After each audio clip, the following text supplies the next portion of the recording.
Welcome to Epochs Across Eras, where we journey through the dynasties that shaped China's vast history. In this series on the Qing dynasty, we explore the rulers, reforms, and revolutions that defined China's last empire. Today's episode focuses on the Kangxi Emperor, whose reign transformed chaos into order.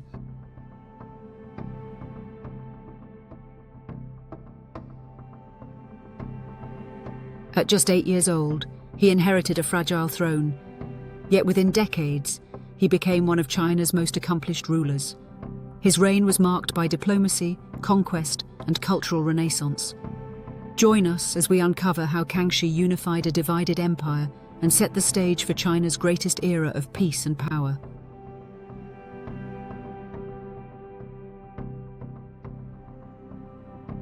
When the Kangxi Emperor ascended the throne in 1661, the Qing dynasty was still new, its rule uncertain, and rebellions brewing across the land.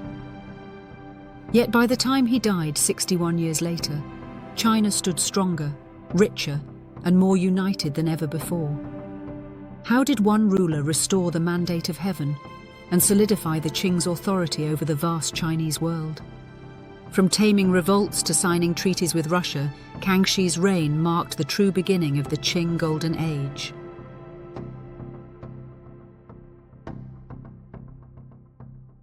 Let's explore the emperor who turned survival into supremacy.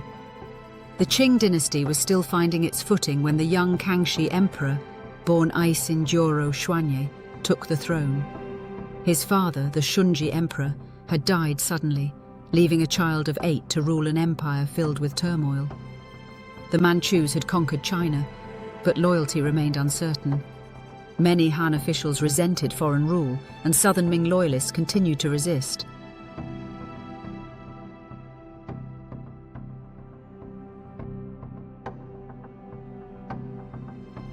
To stabilize the throne, 4 regents were appointed, but real power soon concentrated in the hands of one man, Uboi, a strong man whose dominance threatened imperial authority. In 1669, at the age of 15, Kangxi personally orchestrated Uboi's arrest in a daring palace coup, asserting his control. It was the first act of independence for a ruler who would lead with both intellect and determination.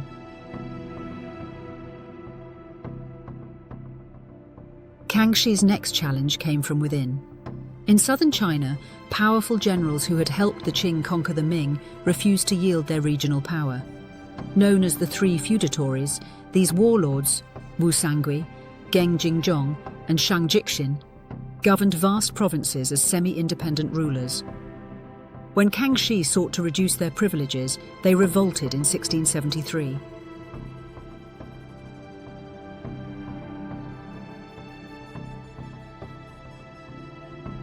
The war lasted 8 grueling years. Kangxi personally directed military campaigns, rallying loyal generals and carefully balancing political alliances. In 1681, Qing forces finally triumphed, ending the rebellion and bringing southern China firmly under imperial control. But his work was not done. Across the sea, the island of Taiwan remained under the rule of the Ming loyalist Zheng family. In 1683, Kangxi's navy defeated Zheng Keshuang's forces, bringing Taiwan into the Qing realm. For the first time, the Qing ruled all of China proper and its surrounding islands. Kangxi was not only a conqueror, but a scholar. He studied mathematics, astronomy, and Western science brought by Jesuit missionaries. Under his patronage, the Qing court became a hub of learning, blending Chinese tradition with European innovation.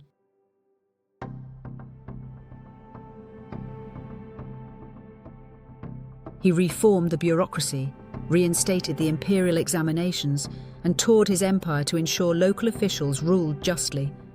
His policies promoted economic recovery after years of war, repairing dikes, reducing taxes, and encouraging agricultural growth. These efforts ushered in a period of prosperity rarely seen in Chinese history.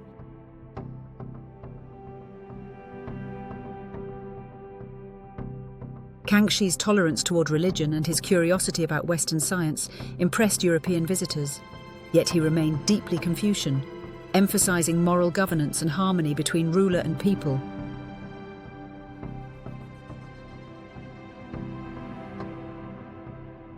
While nurturing internal stability, Kangxi also looked outward. He secured China's frontiers through diplomacy and conquest. His campaigns against the Mongols brought peace to the steppe, and his negotiations with Russia led to the Treaty of Nerchinsk in 1689, the first formal diplomatic agreement between China and a European power.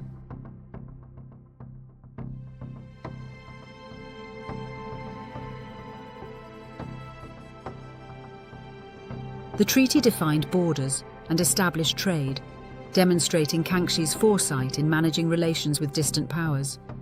His reign saw the Qing Empire extend from the Amur River to Tibet, becoming one of the world's largest and most stable realms.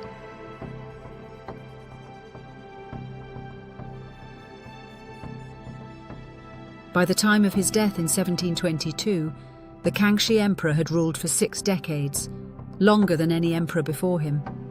His leadership transformed the Qing from conquerors into confident rulers of a vast, multicultural empire. He left behind a legacy of unity, prosperity, and reform that his successors would build upon.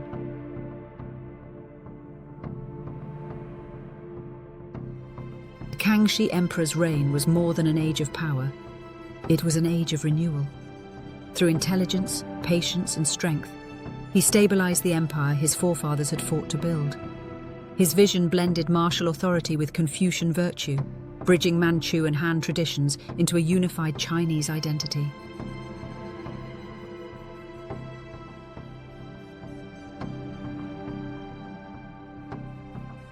Under Kangxi, the Qing dynasty truly earned the mandate of heaven. Yet his accomplishments also raised the question that future emperors would struggle to answer. How long could such balance between tradition and change endure?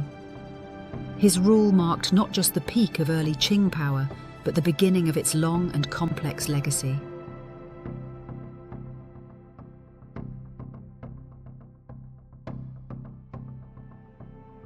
Thank you for watching Epochs Across Eras. If you enjoyed this journey through history, make sure to like, subscribe, and hit the notification bell so you never miss an episode. Let's keep exploring the past to uncover the stories that shaped our world.